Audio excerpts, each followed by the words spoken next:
Bueno, el ullastre, al crecer en la Serra de Tramontana, sufre las inclemencias del tiempo, ¿no? Por ejemplo, las heladas y nevadas, el ramoneo de las cabras salvajes que se ponen en... En el capítulo de hoy vamos a hablar de una de las especies más valoradas en el mundo del bonsái. Son muchas las características que los convierten en árboles únicos. Su corteza, el tamaño de la hoja, su forma imposible, la madera muerta que muestra los signos de la naturaleza y un largo etc. hacen que los ullastres sean una de esas especies que todos tenemos en nuestras colecciones. El invitado de hoy, Damián de Francisco, nos va a contar cómo para él el ullastre es la especie totémica con la que se siente más identificado. Comenzamos.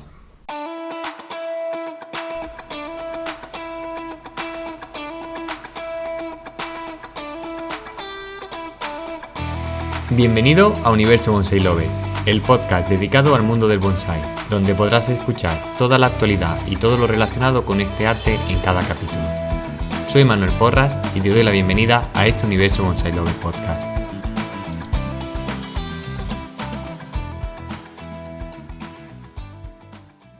Damián, muy buenas, ¿qué tal? Bienvenido de nuevo a Universo Bonsai Lover. Hombre, Manu, ¿cómo va todo? Bueno, no nos quejaremos, ¿no? Que con la que está cayendo, por lo menos tenemos raticos de conversación y podemos despejarnos con nuestra gran afición.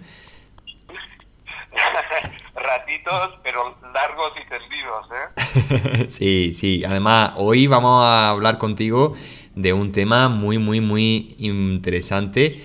Y la primera pregunta es un poco filosófica. ¿Qué significan los ullastres? Bueno, para mí es una especie totémica, ¿vale? Porque fue con la especie que empecé en esta afición hace ya 35 años. Me acuerdo que a los 27 añitos, pues... no, a los 27 no, a los 25. Fui a vivir a un apartamento en la costa sur de la isla. Y precisamente mi vecino de Rellano, que teníamos las terrazas colindantes, digamos, ¿no? Tenía una portulacaria. Mal empezamos. Mal empezamos, ¿no? Encima de la pared, ¿vale? Y el tío este, pues era un artista en todos los aspectos, porque lo tocaba todo. Tocaba pintura, tocaba escultura, tocaba música, o sea, y nada, la portulacaria pues me llamó la atención y le estuve preguntando y claro, en la zona, que es una zona de acantilados, ¿no? Pues crecen esos magníficos ullastres azotados por el viento, ¿verdad? Sí. Con formas totalmente tortuosas. Encontré el otro día las fotos analógicas de mi primer ullastre en su maceta Tucomagnane, con la que me presenté al concurso de jóvenes promesas, creo que era de bonsai autóctono, ¿no? Sí. Junto a Rubén Cieza, precisamente. Y que él me ganó la partida, hay que ser sinceros. Y nada, y después entonces iba recuperando esos ullastres que encontraba en la costa, ¿no? En los acantilados, y no tenía ni pajolera idea de la bolsa negra ni nada, ¿vale?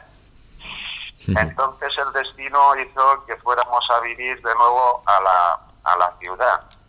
Y entonces una amiga de la que era mi mujer entonces nos invitó a una barbacoa familiar. Y sabiendo mi afición, me sentó al lado de su hermano. ¿Y quién es su hermano? Pues mi padrino y mi ídolo, Tomeu Bauza, alias el Apache. En donde, pues ya te puedes imaginar, se nos hicieron las tantas hablando de bonsáis, y ya fue quien me introdujo Sociedad Bonsai Balear, ¿vale? Que ahora, lamentablemente, por mi situación personal, los problemas que he tenido y tal, pues tuve que dejar la sociedad en la que estaba como vicepresidente. Pero vamos, que tengo siempre las puertas abiertas para volver. Y entonces, al entrar en la sociedad, pues conocí a los pioneros del bonsai en Mallorca, como Mario Ruiz, el mismo Tomeu, le llamamos de Portol, porque es de un pueblo de aquí cercano, Joan Rosselló, Vicente Bisbal, Ángel Mota, bueno, toda la best creme, ¿no?, del bonsai en Mallorca. Luego, al cabo de poco tiempo, Ángel Mota me propuso, junto a otros compañeros, fundar lo que es el Club de Bonsai Sullastre. Y entonces fue ahí, pues, donde aprendí de Máximo Bandera, de Josumi Terakawa, etcétera. O sea que por eso te digo que es una especie totémica, ¿no? ¿Y por qué piensas tú que son tan importantes los ullastres o tan cotizados en esto del bonsai? Bueno, el ullastre, al crecer en la Serra de Tramontana, sufre las inclemencias del tiempo, ¿no? Por ejemplo, las heladas y nevadas, el ramoneo de las cabras salvajes que se ponen encima. No sé si habrás visto alguna foto de mis publicaciones, ¿no? Sí, sí. Y entonces, pues, el peso parte los troncos, los retuerce, y por eso tienen esas formas tan tortuosas, ¿vale?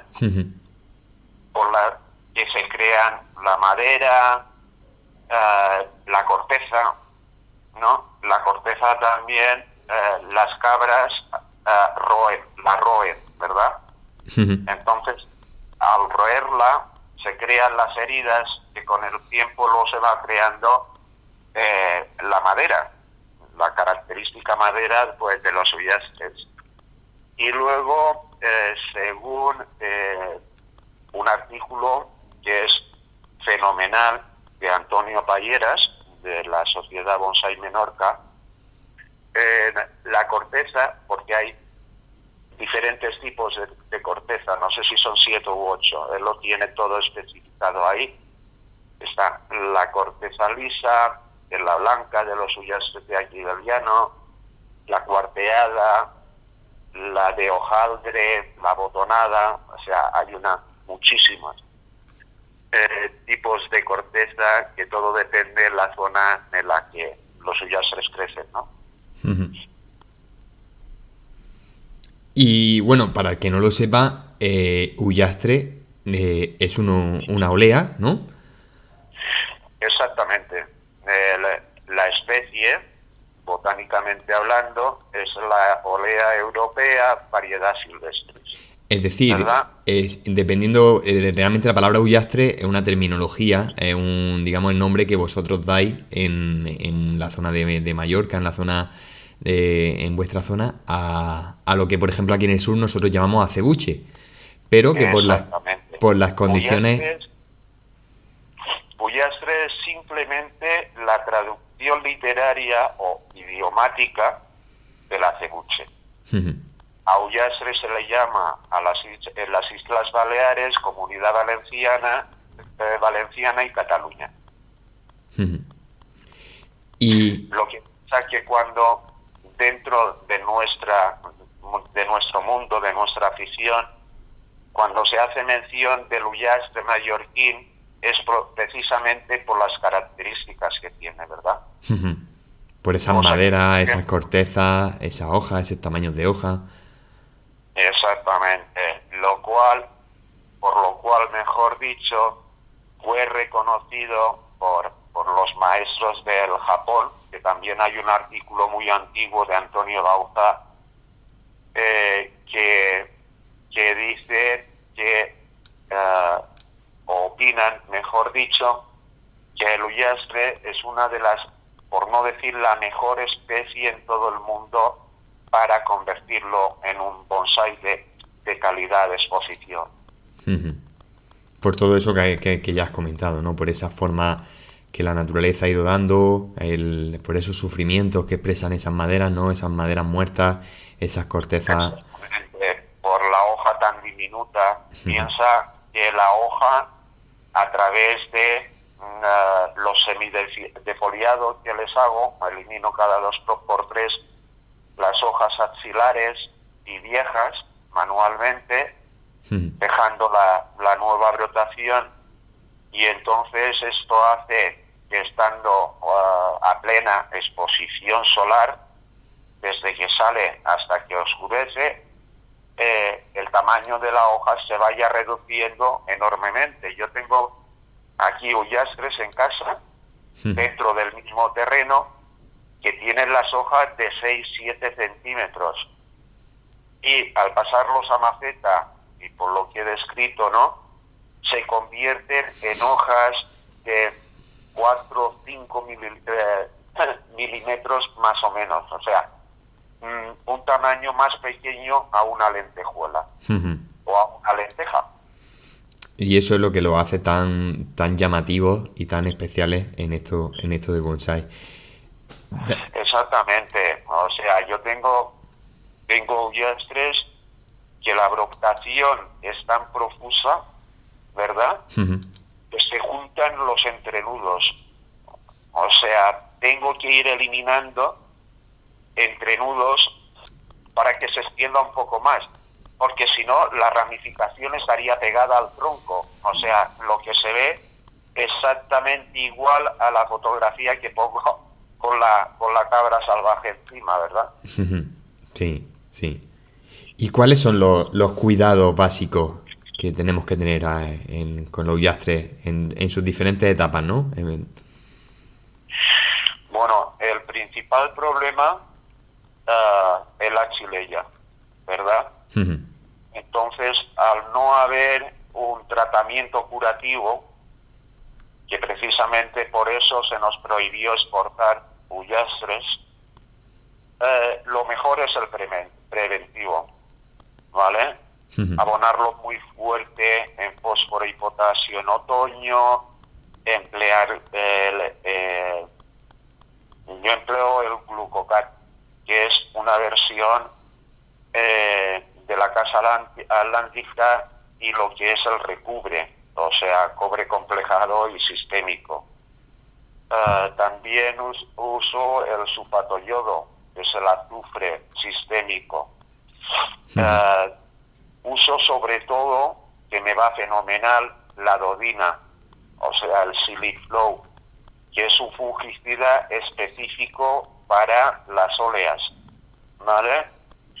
Y el oxicloruro de cobre.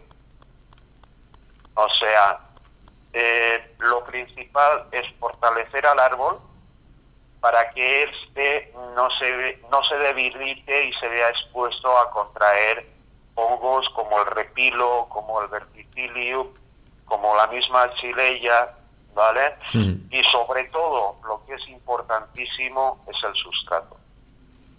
El ullastre no admite para nada el orgánico.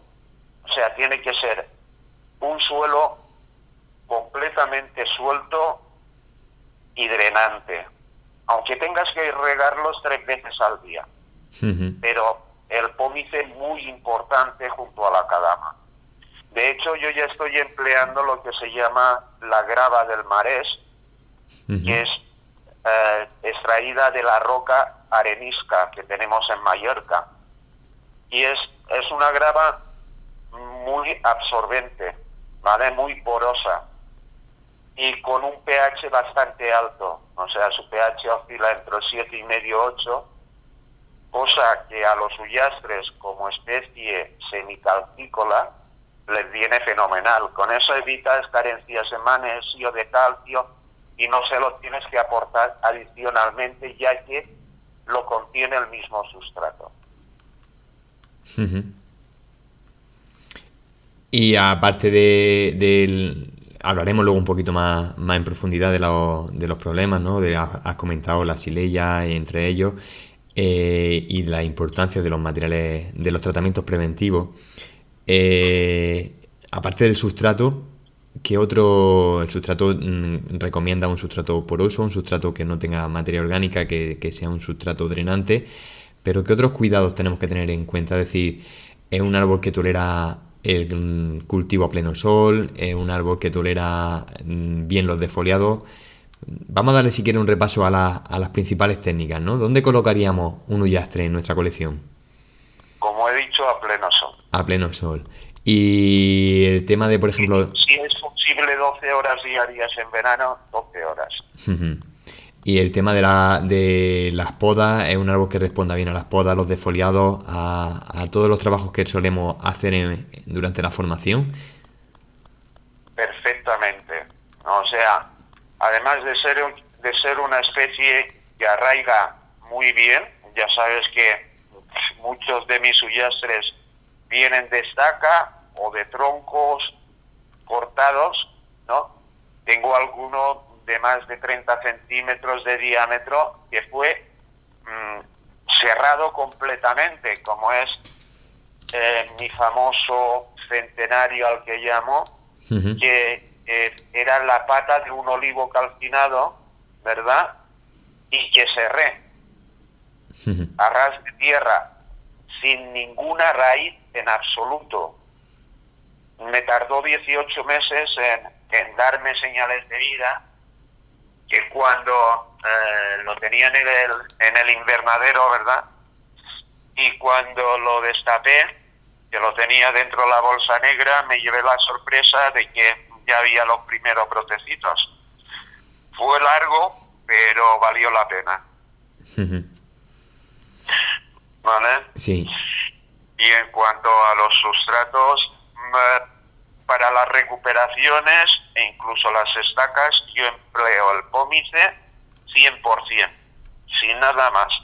O sea, al pómice lo obtengo directamente en la cantera que tenemos aquí, y francamente un saco de construcción de 20 kilos me cuesta 2,74 €, ¿vale? Entonces me puedo permitir gastarme 2 sacos dentro de un cajón para su cultivo. Y ya luego, solo cuando los paso a la maceta de cerámica, pues es cuando les añado el 50% de acadama o de los otros componentes, puesto que ahora estoy empleando en las últimas mezclas 4 componentes, que son la acadama, el pómice, la arenisca, como te he dicho, y la grava volcánica. Lo cual hace un sustrato que tiene una gran capacidad de absorción con la acadama y con el pómice y con la arenisca.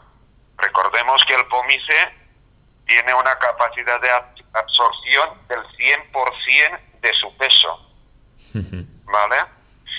Y entonces una capacidad también de intercambio catiónico muy alta. O sea, me parece que la acadama es del 42 y el pómice es el 40. O sea, que tiene un ZIC muy alto, ¿vale? Eso produce que cada vez que regamos, que abonamos, ¿no?, haya esa reacción y oxigenación a las raíces del árbol, ¿vale? Además de que la capacidad que tiene de absorción y luego retención de agua y micronutrientes, que luego los va administrando gradualmente, ¿verdad? Por lo cual, pues nunca se encharca, pues, por lo que se disminuye enormemente el riesgo a contraer enfermedades, ¿vale? Y luego drena todo el agua sobrante. Y al mismo tiempo, yo vivo en el llano de Mallorca, y entonces aquí las temperaturas en verano se ponen fácilmente en 40, 45 grados. Además, es el embudo de los vientos. Y cuando nos viene, por ejemplo, el de Levante, nos seca los árboles en nada y menos, ¿entiendes? Entonces, con el sustrato que yo empleo, me permite regar tan solo 2 veces al día, en pleno verano a 45 grados, y cuando digo 45 grados, significa que la maceta y el sustrato se puede poner perfectamente en 70-75 grados, ¿vale? Y lo que es muy importante, y con esto desmitifico viejos mitos, que muchos creen que no se deben mojar las hojas porque se queman, o sea, el famoso efecto lupa. Esto no es cierto, ¿vale? O sea, esto es simplemente un mito.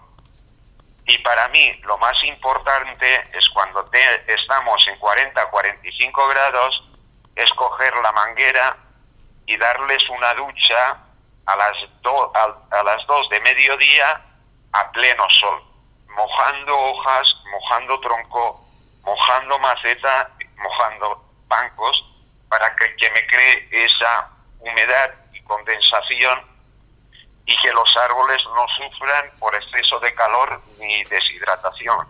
Efectivamente, ¿vale? Y sobre todo eso, que baje un par de grados la temperatura que hay en el ambiente donde están esos árboles, ¿verdad?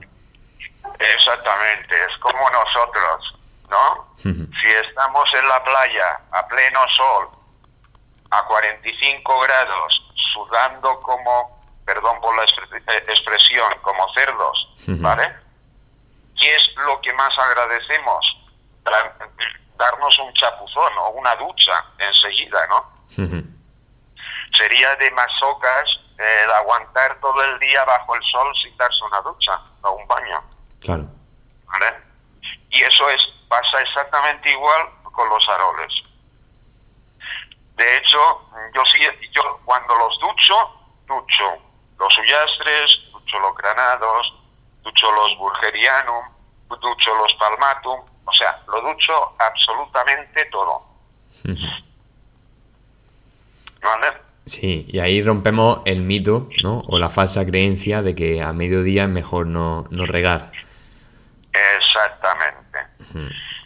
Coincido totalmente contigo. Yo el ejemplo lo tengo más claro. Cuando tienes calor, si estás en la playa te pega el chapuzón, y si no, pues te bebes un vaso de agua, sea la hora que sea. No es necesario mirar el reloj para ver si me puedo beber el vaso de agua o no me lo puedo beber. Y luego otra cosa también, al menos aquí, yo riego a última hora de la tarde también, para que me mantenga húmedo durante toda la noche, cuando hay el viejo mito de que no se deben regar por la noche. ¿Vale? Siempre hablo de la climatología que tenemos en Mallorca, por las altas temperaturas. ¿Vale? Sí. Otro factor muy importante, y volviendo un poco al tema de los fitos, ¿vale?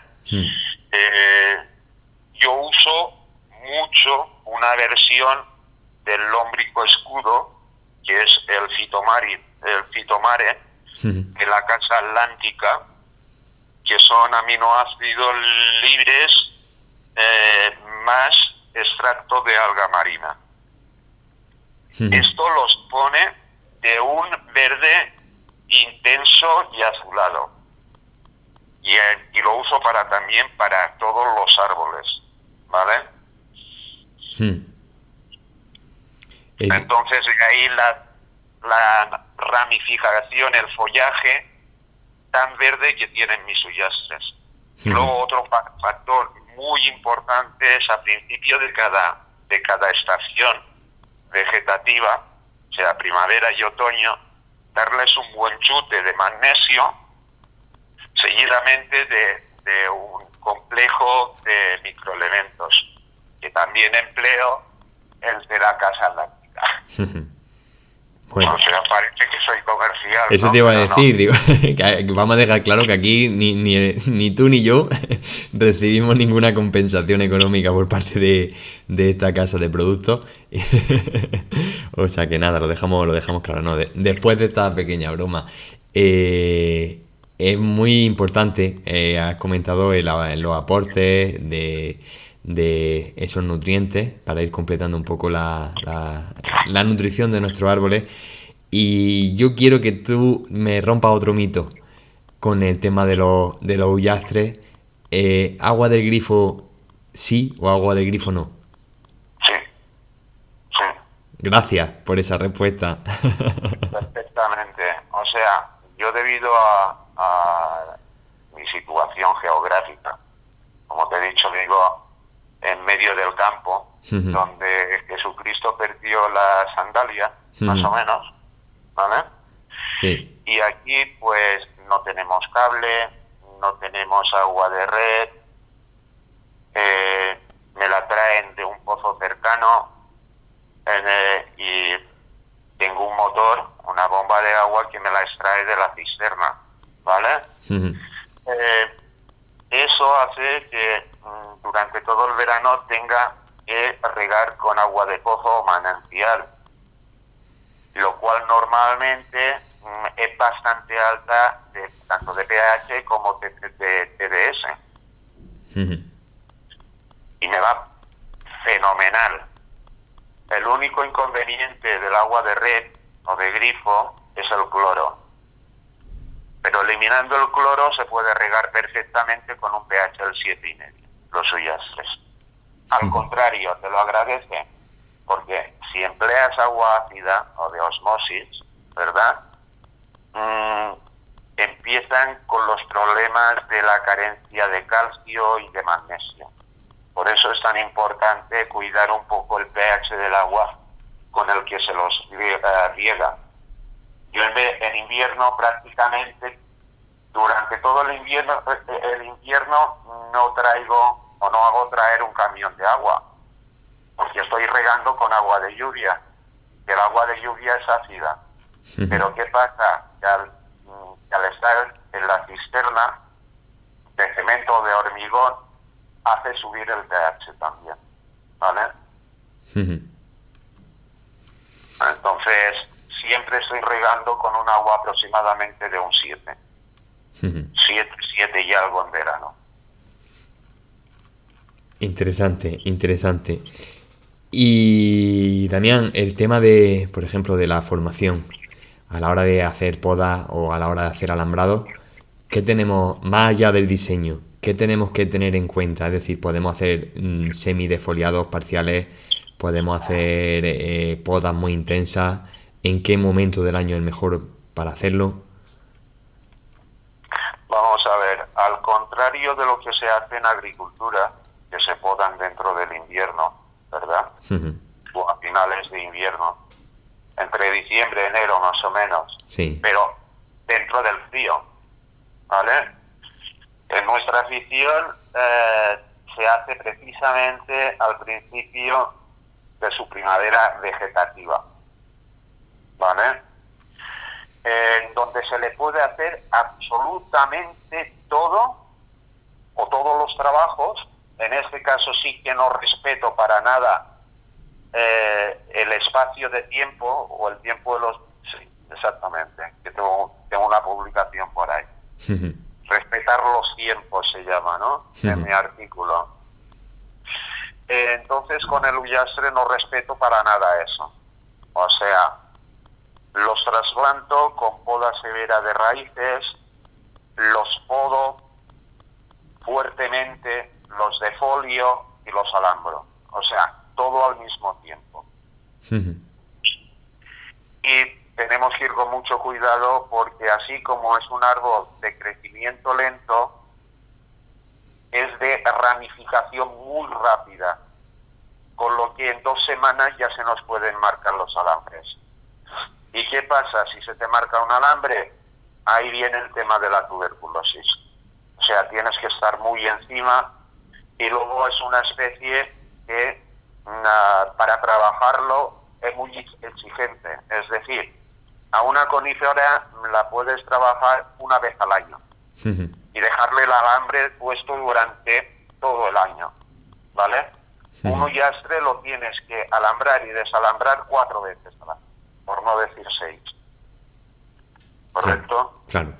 Entonces, en el momento de trabajar una conífera empleas más alambre, pero al cabo del año, trabajando el ullastre, lo duplicas o triplicas. ¿Entiendes? Sí. Sí, porque tienes que hacerlo más continuado. Tienes que estar más, como bien has dicho, tienes que quitarlo, ponerlo más veces que, por ejemplo, con una conífera. Exactamente, porque, como he dicho, el alambre yo no se lo dejo puesto nunca en verano y en invierno. Simplemente porque el aluminio es un alto conductor, ¿vale? O sea, el aluminio a pleno sol coge unas temperaturas que quema. Exactamente igual que la cerámica. Tú tocas una maceta aquí en casa, en pleno verano, y te quemas, ¿vale? Tengo el suelo de la terraza es encementado y no puedes andar descalzo. Los pobres perros no se atreven a andar por encima del cemento. Claro. ¿Vale? Entonces, ¿qué produce el aluminio? Pues al calentarse en verano quema la corteza.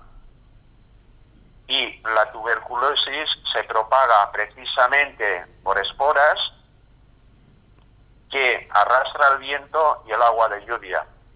Entonces, al tener una herida o quemadura abierta, es por donde entra la bacteria, y había muy buenas, ¿vale? Sí. Y luego en invierno, pues es precisamente al contrario. El aluminio se hiela de modo que quema igualmente la corteza. Me acuerdo que cuando hice el curso y taller con el inglés, ¿cómo se llama ahora? El de las maderas. Con Kevin Wilson. Eso es. Hablando de los ullastres, me dijo que él tenía 2 en casa, que en invierno se le quemaba las ramas, ¿no? Entonces le pregunté a ver si tenía puesto el alambre durante todo el invierno, y me dijo que sí. Y digo, pues ahí tienes la respuesta. O sea, el motivo de por qué se queman esas ramas, porque él se creía que sería verticillium o algo así, y no es así, ¿vale? Yo he perdido ramas por culpa de esto.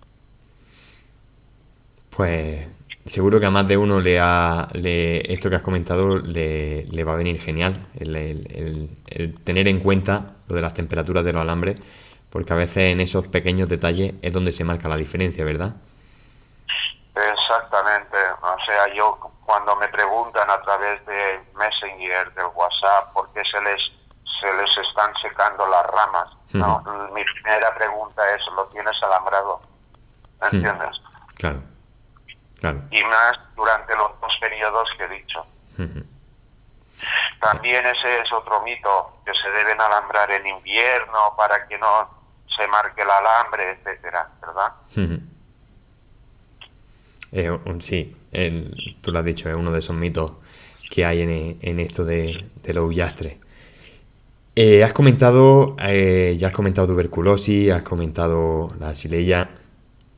¿Cuáles son las principales, aparte de estas 2 enfermedades, cuáles son los principales problemas en cuanto a plagas y otras enfermedades que nos podemos encontrar en los ullastres? Bueno, volviendo al tema de la prevención y fitos, ¿vale? Aparte de los tratamientos fúngicos que he nombrado, está el tratamiento preventivo del insecticida, ¿verdad? Y bactericida, perdón, y acaricida, ¿vale? Todos sabemos que a principios de primavera empiezan las plagas, los vectores, ¿vale? La xylella, la verticilosis, que son las 2 principales plagas, enfermedades y bacterias mortales, ¿vale? Son transmitidas por los vectores, aparte de las condiciones meteorológicas que he dicho antes, ¿vale? Y lo que tenemos que prevenir es que nos venga un escarabajo y nos pique una hoja, porque nos va a transmitir la enfermedad a nuestros árboles, ¿vale? Luego, con el tema de las recuperaciones, hay que ir con mucho cuidado y fijarse bien que no tenga alguna verruga, que no venga con polilla, con carcoma. Fijarse bien que las hojas en donde han sido recuperados no estén mordidas, porque eso significa escarabajo. Y escarabajo significa vector de bacterias, ¿vale? O sea, son temas que tenemos que tener muy en cuenta a la hora de recuperar un árbol, una estaca, etcétera. Que es otro de los problemas que se me exponen muy a menudo, ¿vale? De que nunca he tenido tuberculosis y entró este árbol, y además un árbol comprado en un centro especializado, y me ha salido las verrugas. Y ahora los tengo en todos los olivos. Coño, es que has metido un árbol infectado en casa. Claro. Y por eso, de ahí están los controles fitosanitarios por parte de Sanidad Vegetal en los centros especializados. Rafa de Bonsai Sensei tiene cada 2 por 3 inspecciones. Y para poder exportar Ullastres, que es el único que tiene la autorización legal para hacerlo, pues tuvo que poner todos los árboles en cuarentena, hacer un invernadero especial, ¿vale? Para que no entrara ningún vector, y tuvo que aguantar, pues no sé si fueron 3 años de inspecciones, hasta que todos sus árboles dieron negativo, ¿vale? Y de ahí la prohibición, porque un particular no puede enviar, simplemente porque no tiene los medios para poder seguir todo el proceso hasta conseguir lo que se llama el pasaporte fitosanitario, ¿vale? Y eso solamente es Sanidad Vegetal quien te lo da, ¿vale? Sí. Que no sirve una simple garantía o factura personal.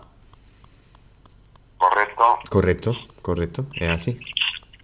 Es un tema complejo y un tema que para algunos quizás les suene de nueva, pero es un tema muy delicado, el tema de la exportación de material que no esté controlado, porque lo que hoy es algo que está solo presente en una zona puede transformarse en un problema ambiental mayor. Lamentablemente la chilella está ya por toda España, ¿eh? Sí, pero que con zonas, digamos, con tanta... Lo que me vengo a referir es que creo que, corrígeme si no es cierto, creo que el único territorio de la península, o digamos del territorio español, con la restricción de movimientos de planta es Mallorca. Bueno, las Islas Baleares, exactamente. Eso es, las Islas Baleares. Podemos exportar interinsular. O sea, yo puedo enviar a Menorca sin ningún problema, por ejemplo. ¿Vale? Pero no podéis dar el salto a la península con vuestros materiales. Bueno, la chilella nos llegó a nosotros de Tarragona, ¿vale? En el 2012 se hizo un envío desde un vivero de Tarragona a uno de aquí, de la parte noreste, y entonces varios cerezos dieron positivo, ¿verdad?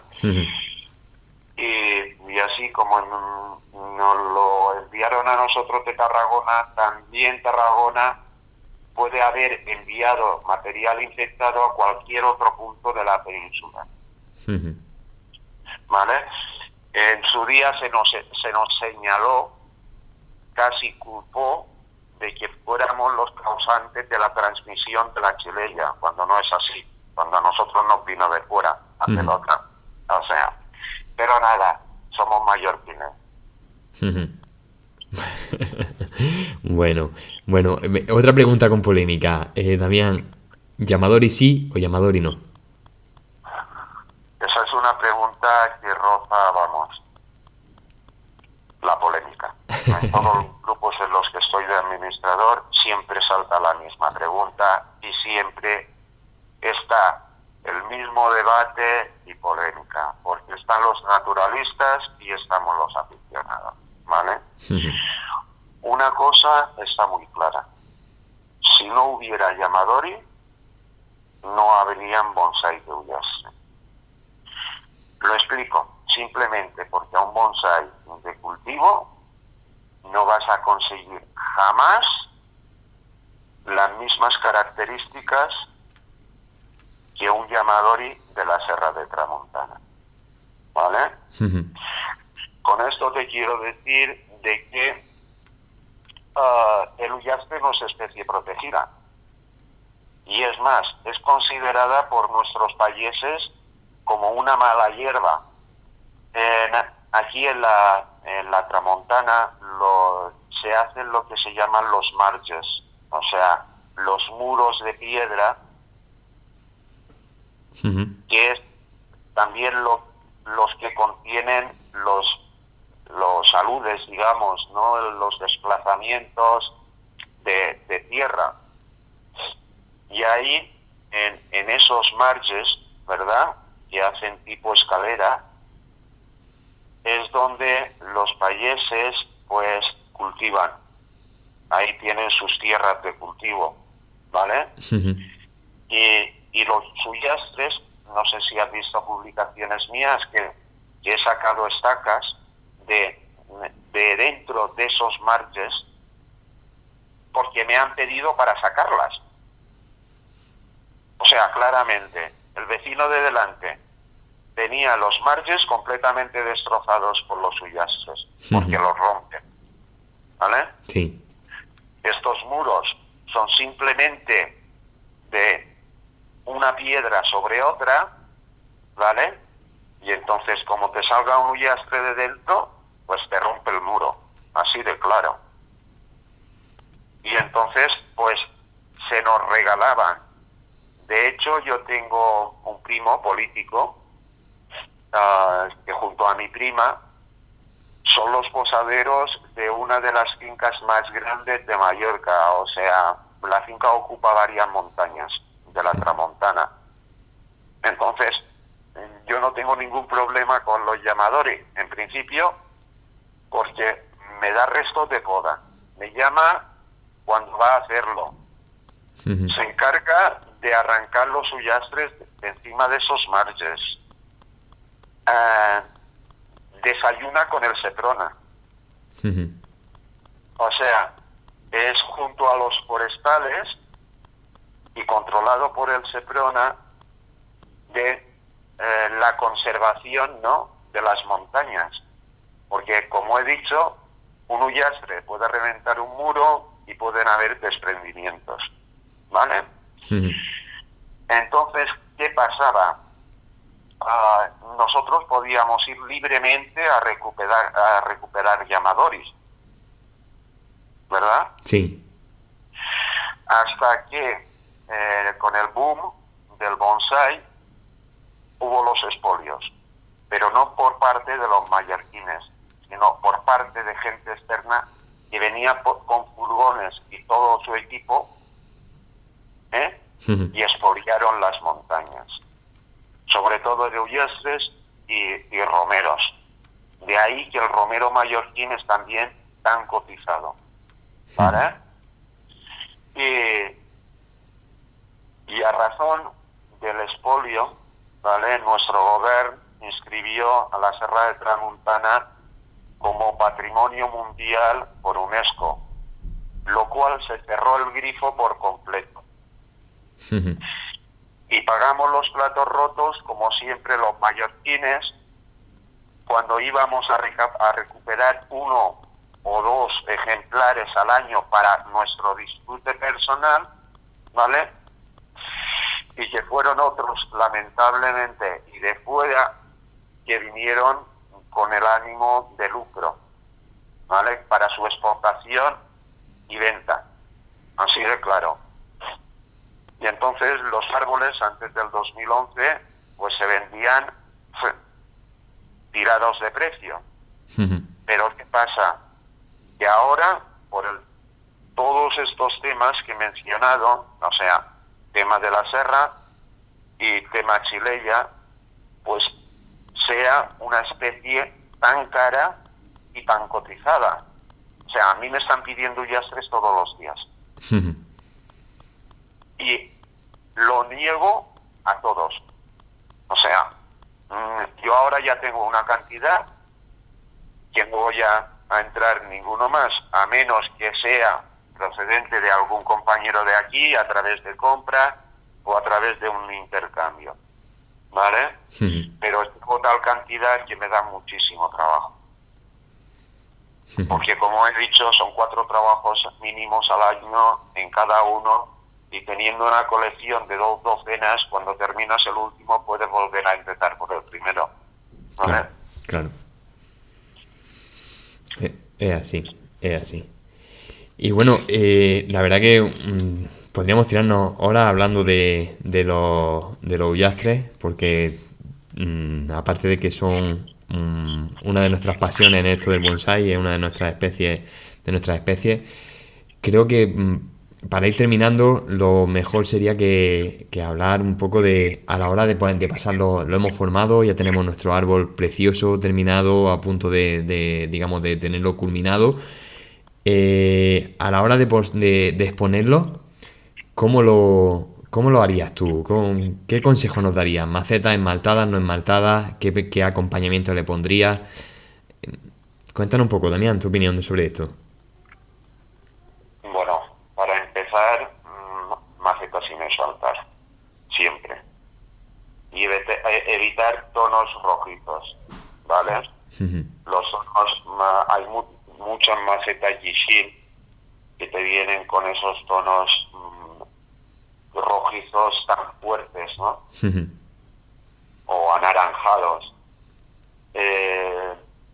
Eso evitarlo. O sea, porque son prácticamente color cobre. Entonces no armoniza muy bien con la especie, o sea, con su corteza, con su madera y con su follaje, ¿vale? Y luego pues se pueden exponer junto a un tenpai, a una planta de acento. O sea, la higuera le viene muy bien como especie también endémica, ¿verdad? Y nada.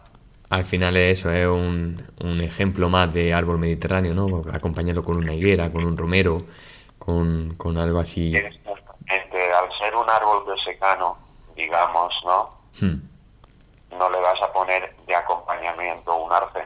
Por ejemplo. Vale. Es lo mismo que a la hora de utilizar un tenpai, pues tendrían que ser tenpai que evoquen a esos animales mediterráneos, ¿no? Un conejo, un pequeño, pues no. Incluso un escorpión. Yo tengo uno muy bonito que se lo compré a Domi. A Domingo Día Festivo, me parece que es su case, ¿verdad? Sí. De ahí de Andalucía, cuando estuve en Bormuén, en el 2019, que él había recibido unos cuantos de Japón y le quedaba únicamente ese, y prácticamente me lo regaló.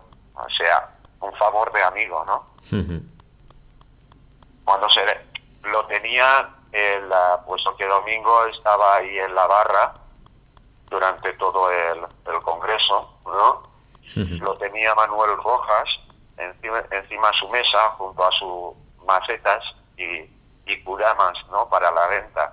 Y cuando lo vi, quedé enamorado y le dije a Manuel, oye, ese es mío, ¿eh? Me lo guardas. Y dice, este Domingo lo le pedimos. Y digo, me es igual, pero resérvamelo. Y así fue, o sea, al final, y cuando ya retirábamos todo y tuvimos ese rato de tertulia después del agitado día, ¿no? Pues le pedí precio, me dijo, dame eso y te lo puedes llevar. Y entonces dije, dámelo. Genial. Esos son esos pequeños gestos que hay dentro del bonsai, además que tú creo que tienes experiencia, recientemente has podido ver otra vez esa solidaridad y ese compañerismo que hay dentro del mundo del bonsai, porque para quien no te conozca, que creo que habrá poca gente que no te conozca, eres uno de los moderadores y de los artífices del milagro, o podemos llamarlo el milagro, de Bonsai Andaluz, al que dedicaremos otro capítulo más adelante, ¿verdad? Sí, bueno, yo empecé a intervenir activamente en el 2017. O sea, yo retomé la afición, me parece que en el 2015, volví a la sociedad, allí se me nombró vicepresidente en la primera reunión y entonces pues yo participaba en otros foros, en el antiguo portal Bonsai, luego en el de José Manuel Blázquez, de la Escuela Ikebana de Madrid, ¿no? En donde por mis conocimientos siempre ganaba los retos, ¿vale? Si te acuerdas que José Manuel ofrecía un rollo de alambre al ganador del reto. Sí, sí, me acuerdo. Y el 99% los ganaba yo. Pero con José Manuel es una persona espléndida, ¿no? De esos pocos, bueno, no pocos, somos muchos, claro está, pero siempre hay alguna oveja descarrilada.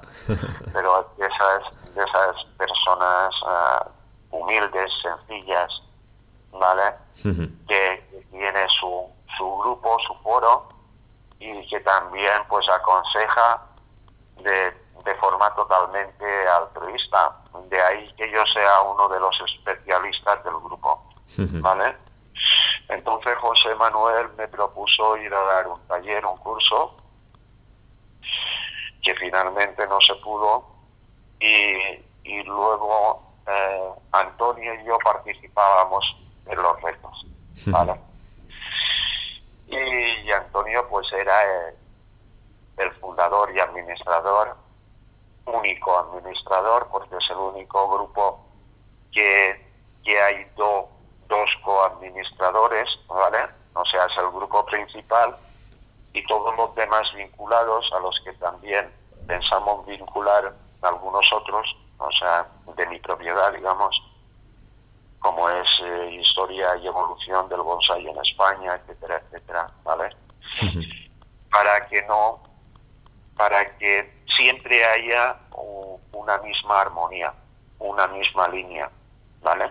Y que esta línea siempre sea recta. O sea, no sé si habrás visto que en Bonsai Andaluz he nombrado 4 nuevos moderadores para ayudarnos a moderar, a controlar. Sí, lo he visto recientemente. Los otros 9 grupos, porque como puedes imaginar, si haces la suma total de los 10 grupos, es una barbaridad de miembros, ¿vale? Sí. Y siempre hay alguno que se sale, que mea fuera del texto. Entonces, muchísimo trabajo, son las 24 horas del día, controlar. Yo ahora mismo soy administrador en 13 grupos, junto al de Ibero-American Bonsai. Bueno, ya hemos comentado un poquito el tema antes, ¿verdad? Sí. Entonces también soy allí administrador junto a 12 grandes maestros a nivel mundial, como es nuestro estimado Don Luis Vila, ¿vale? Y me parece que también estaba Juan Antonio Cartálogo, pero no me he fijado bien porque se me ha hecho el ofrecimiento de volver, porque lo dejé por exceso de trabajo. Preferí en su momento dedicarme a los grupos españoles y dejar los foráneos un poquito apartados, simplemente interviniendo y compartiendo, pero no actuando como administrador. Y ahora pues mi situación actual me ha permitido volver, ¿vale? Y anoche pues hablamos con Henry me volvió a pedir para entrar y lo he aceptado. Y además te propuso algo, ¿no? Que lo vamos a lanzar en primicia aquí para todos los oyentes del podcast. ¿Qué te propuso Henry? Bueno, eso quería hacer una publicación personal el nombramiento, lo cual es un honor porque se me ha nombrado instructor de la World Bonsai University, o sea, a nivel mundial. Es decir, en breve empezaremos a contar con tus cursos magistrales, aparte de todo el trabajo que sigue haciendo en las redes, ¿no? De esas publicaciones y esa ayuda desinteresada que hace 24 horas, que de hecho has tenido que pedir incluso que por favor que respeten tus tiempos de descanso y, y bueno, es todo un placer tanto para la World Bonsai University como para los aficionados del bonsai poder contar contigo. Exactamente, o sea, esto pues hago partícipe de mi nombramiento, ¿no? A todos los compañeros del equipo administrador de la gran familia, del gran grupo o imperio que ya somos de Bonsai Andaluz, al cual también se vinculará mi grupo, que es Bonsai Santa María, ¿verdad? Que lo creé hace muy poco y lleva el nombre en primer lugar por mi madre, que falleció, que se llamaba María, y luego del pueblo precisamente donde vivo, donde es Santa María del Camino. ¿Vale? Donde ya tenemos nuestro pequeño grupito junto a Víctor Hugo, junto a Chisco Lladrés, Vicente Rodríguez, Chisco Marturell de Sóller, no sé si he nombrado a Víctor Hugo Escribano. Sí, lo he nombrado. O sea, y Pedro, que le llamamos Pedro el taxista, ahora no me acuerdo del apellido, ¿vale? Pero que ya tenemos ese grupo que hacemos reuniones, ahora no se puede, pero las solemos hacer semanales, y es ahí cuando trabajo los árboles de Vicente en su casa. O sea que tenemos todavía Damián en el bonsai para rato, ¿verdad? Hombre, acabo de cumplir los 60, espero que me tengáis que aguantar unos 20 más. Como mínimo, 20 como mínimo. Como mínimo. Y si son 25, pues paciencia por vosotros. Ya sabes, Damián, que para mí siempre es un orgullo abrirte el micrófono de este podcast. Tenemos ahí pendiente, lo vamos también a dejar aquí una pequeña perla de que vamos a tocar algunos temas que hemos hablado entre los dos y que en breve se grabarán y se publicarán. O sea que Damián, muchísimas gracias por este pequeño resumen de una de las especies que más cariño le tenemos todos los aficionados mediterráneos, ¿no? Como son los ullastres, por todo lo que has comentado, por su forma de expresarse en la naturaleza, por su facilidad de cultivo haciendo las cosas bien y sobre todo por eso, por representar tantas cosas en el bonsai.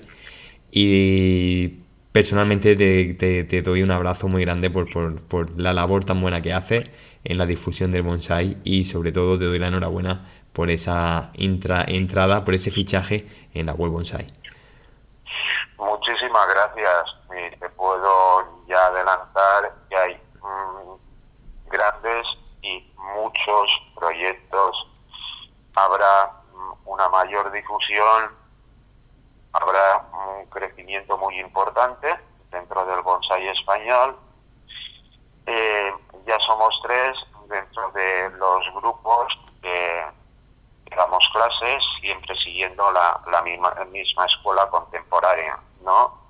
De bonsai andaluz basada en la escuela japonesa. Entonces va a haber, bueno, de ahí también que me haya hecho miembro de la AEB. Y hay cositas también en marcha. Con eso te lo digo todo. Genial. Esperaremos esas cositas, esas novedades, porque siempre son novedosas, siempre son atractivas.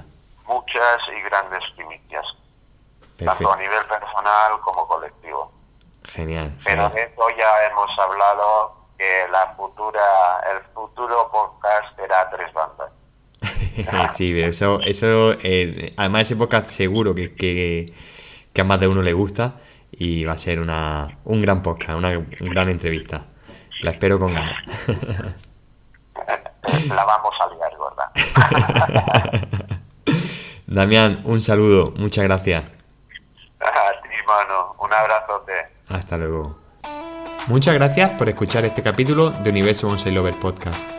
Si todavía no lo has hecho, no olvides suscribirte en tu plataforma preferida. Y si te ha gustado el capítulo, compártelo para que este Universo Bonsai Lover llegue a más gente como tú. Nos volvemos a oír dentro de 10 días.